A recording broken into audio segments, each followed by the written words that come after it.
Hello there. Glad you can make it out here today. We're conducting a prescribed burn and would love to have you join us. Fire is an important land management tool, and we're excited to have you take your first step into this larger world.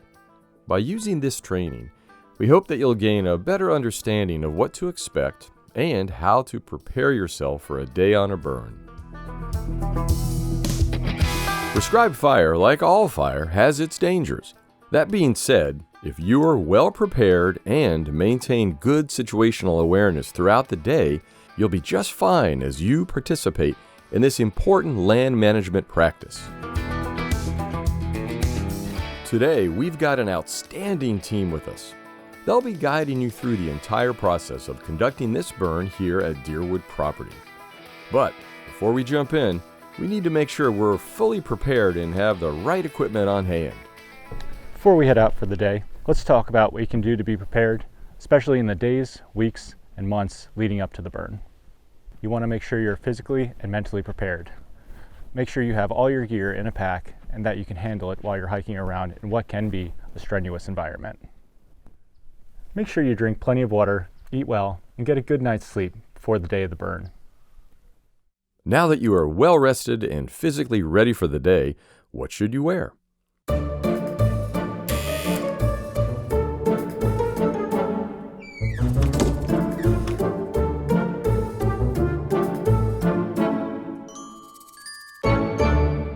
If you take a look at our crew, you'll see that there is a wide range of clothing and equipment that is acceptable on a prescribed fire.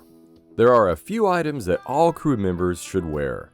Start with a long-sleeved shirt and long pants regardless of the temperature outside. Both should be free of any rips and tears. The best clothing is made out of Nomex or another fire-resistant material, but as long as your shirt and pants are made out of 100% cotton, wool, or denim, you'll be fine. Always be sure to wear gloves. Your hands are important. For footwear, you need boots. Again, leather is your friend and avoid any synthetic or rubber materials. Make sure to break in those boots beforehand. To protect your eyes from the outdoor elements, you should bring safety glasses or at least a pair of sunglasses. Great, you're suited up and well rested, and the weather looks like it's going to be ideal today for a safe burn. But before we head out, there's one more thing that we have to do, and that's the briefing. On the day of the burn, you'll take part in a briefing that goes over the goals, objectives, and operations of the burn. This is where you'll receive a burn map, go over the daily forecast, as well as receive your assignment for the burn. Pay attention. Take notes throughout the briefing, and please ask questions if you don't understand something. When you receive your assignment for the day, repeat back what you heard. This is an excellent way to make sure everyone is communicating and understands the assignment. One of the most important parts of the briefing is what to do when the predicted weather or fire behavior is different than expected. Know the escape routes to get out of a unit in case of an emergency. Be sure that you can identify where you are on your burn map and how you can move to a fire break where you won't be threatened by an increase in fire intensity. Before heading out, there are 3 questions you need to ask yourself. If the answer to any of these is no, speak up. Ask yourself, have I been briefed on what's going to happen today? Have I received a burn plan and map? Do I have a job on this fire, and do I know who to receive instructions from? If you are unsure about something or don't understand an assignment, there's a good chance that someone else on the crew is unsure as well. If you don't receive a briefing, that's a major red flag. It could potentially endanger the crew and the people around the burn. Let's listen in. Okay, we've gone over our forecast and you all should know what we're doing. Any questions? What's the plan in case of a medical emergency? Great question. If there's a medical emergency on this fire today, we have designated Steve as our medical officer. If something happens, contact him. He will get with me and we will call 911 if necessary. From there, we will pause the burn if it's safe to do so and address the medical need first, and then we'll progress with the fire if deemed safe. Any other questions? Yes, what was the radio channel we were using again? Yes, today's communication channel will be 19. What's the channel? 19. Thank you. And finally, Tom, you're going to be with Ash watching the Western Line. All right, let's get started. A good burn boss makes sure that everybody has a job and nobody gets left behind.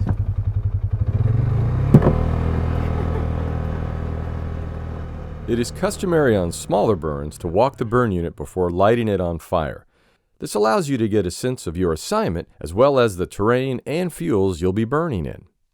There are many hazards on a prescribed fire, such as stump holes, old fencing, vegetation that can cut and entangle you, the equipment on the fire, and snags.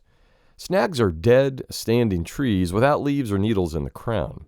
Dead limbs, or even the entire snag, can fall without warning, especially after they have burned, so be on guard throughout the entire burn. On a burn, you will hear the crew talking about escape routes and safety zones. A safety zone is an area like a parking lot, a large open field, or a food plot where a crew can be safe in case the fire changes direction or increases in intensity unexpectedly. The escape route is simply the route that you take to reach the safety zone. Make sure to identify escape routes and safety zones on the map and regularly determine how you can get to a safety zone from where you are on a burn. When in doubt, you can always step into an already burned out area, otherwise known as the black, or a large fire break since they are unlikely to carry fire across them. Lean on the expertise of your burn mentor. They will help keep you safe.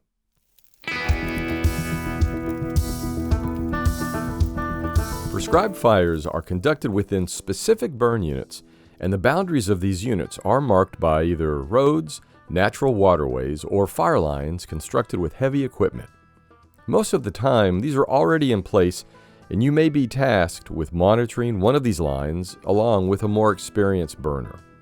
When you reach your assigned location on the fire, you should check to make sure there aren't any snags or branches laying across the fire line, as well as any light fuels such as pine needles or leaves present. Once a burn is ignited, keep your eyes on the road or fire break and watch downwind. This will be where the smoke is heading towards. This will also allow you to notice any spot fires that could grow and potentially become wildfires. If you notice a spot fire or that fire is creeping across the line, even if it's a small fire, be sure to communicate this to the entire crew. As we said before, it can be a long day on the fire line. You need to do what you can to stave off heat-related illnesses, and you need to know the warning signs of these illnesses. Stay hydrated. If you're thirsty, that means dehydration has already started. If you or another person on the fire becomes disoriented, begins sweating profusely, their skin becomes clammy, or they become nauseous, they should take a break. Pay attention to your body's own warning signs and act accordingly. There's no reward for trying to push through heat exhaustion except for a trip to the hospital. Over the course of a prescribed burn, you may be exposed to a significant amount of smoke. That's just a fact of life on the fire line. You cannot prevent this exposure entirely, but you can take steps to mitigate its effects. Most of the negative impacts of smoke dissipate once you remove yourself from a smoky area, so take breaks away from the line as needed. On your first several burns, you will likely be paired with a seasoned burner. Don't be afraid to lean on them for information. Watch what they are doing. Ask for clarification from them as needed. This mentoring is a very important part of your own fire journey, and all of us, new or seasoned, are all students of fire. There are a wide variety of tools that you'll potentially use on the fire line, such as council rakes, shovels, flappers, hose, and water pumps. Each of these tools are good for a specific purpose. For example, the council rake is good for raking, chopping, and moving debris from fire lines. A shovel is very useful for digging a fire line down to mineral soil or shoveling dirt onto a spot fire.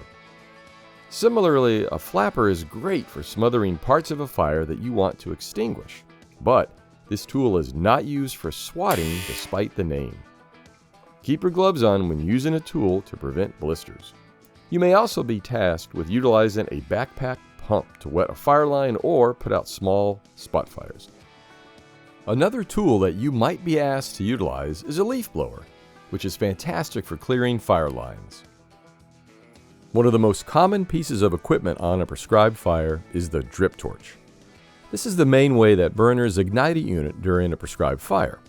It's not a flamethrower and is best used to slowly light areas of a burn unit to create a manageable flame length and fire severity.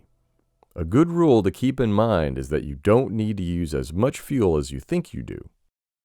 Tilt the torch to wet the wick and place a small amount of fuel on the ground. Light the fuel on the ground and then place the wick into the open flame to ignite the torch. In order to use your drip torch properly, first hold to your side. Slowly tip it over and let the fuel start flowing over your flame. Start slow. You can always add more fire, but it's a lot harder to take fire back. When you are finished using the drip torch, find a safe place to put it out. Use your leather gloves to smother the wick. Do not try and blow the wick out like a candle. You never want to take a deep breath next to your flame because you might grab some of that smoke that's coming off the tip, and there's a lot of garbage that's in there. Follow the burn plan and only ignite where and when your supervisor instructs you to. Never leave a drip torch unattended on a fire line, as it could cause a fire to start outside the burn unit. Be careful to keep the torch away from your pant legs. When in doubt, tip the torch up and stop igniting.